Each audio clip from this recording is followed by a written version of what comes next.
ఇవాళ రేవంత్ రెడ్డి పరిస్థితి ఎట్లా ఉందంటే పిచ్చోడు చేతిలో రాయిలాగా అయిపోయింది తెలంగాణ రాష్ట్రం.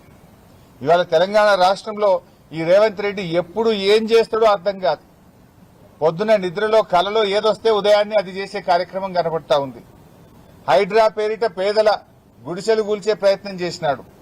ఒకసారి ఇప్పుడు మూసీ పేరిట అపార్ట్మెంట్లు కూల్చే ప్రయత్నం చేస్తా ఉన్నాడు. యూనివర్సిటీ భూములు లాక్కుంటా అని చెప్పి అటు ఉర్దూ యూనివర్సిటీ మీద, ఇటు సెంట్రల్ యూనివర్సిటీ మీద, అటు అగ్రికల్చర్ యూనివర్సిటీ మీద పడి యూనివర్సిటీ భూములు లాక్కునే ప్రయత్నం చేస్తుంటాడు. నిన్న చూసాం వ్యవసాయ market committee fruit market land కూడా ఇలా దాన్ని కూడా తన అనుయాయులకు పారిశ్రామికవేత్తల పేరిట కట్టబెట్టే ప్రయత్నం చేస్తా ఉన్నాడు.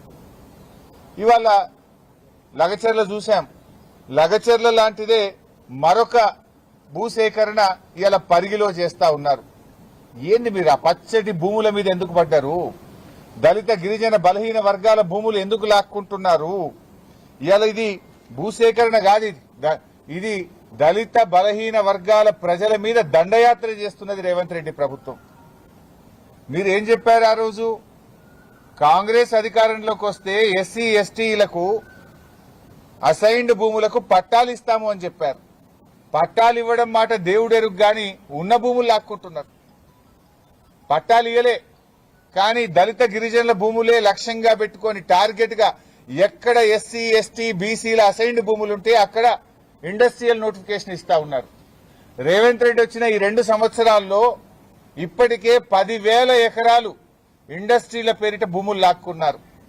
ఇంకో 40,000 ఎకరాలు లాక్కోవడానికి ప్రణాళికలు సిద్ధం చేసినారు.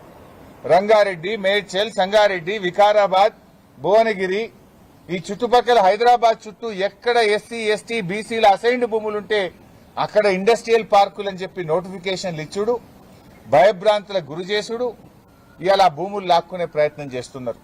మీ మేనిఫెస్టోలో చెప్పిందేంది?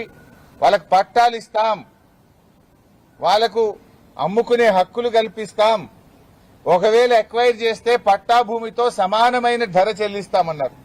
ఇస్తున్నారా? ఎక్కడన్నా ₹1,00,00,000 ఎకరం ఉన్న భూమికి అసైన్డ్ భూమి అని 10 లక్షలు 20 లక్షలు ఇచ్చి లాక్కునే ప్రయత్నం చేస్తున్నారు.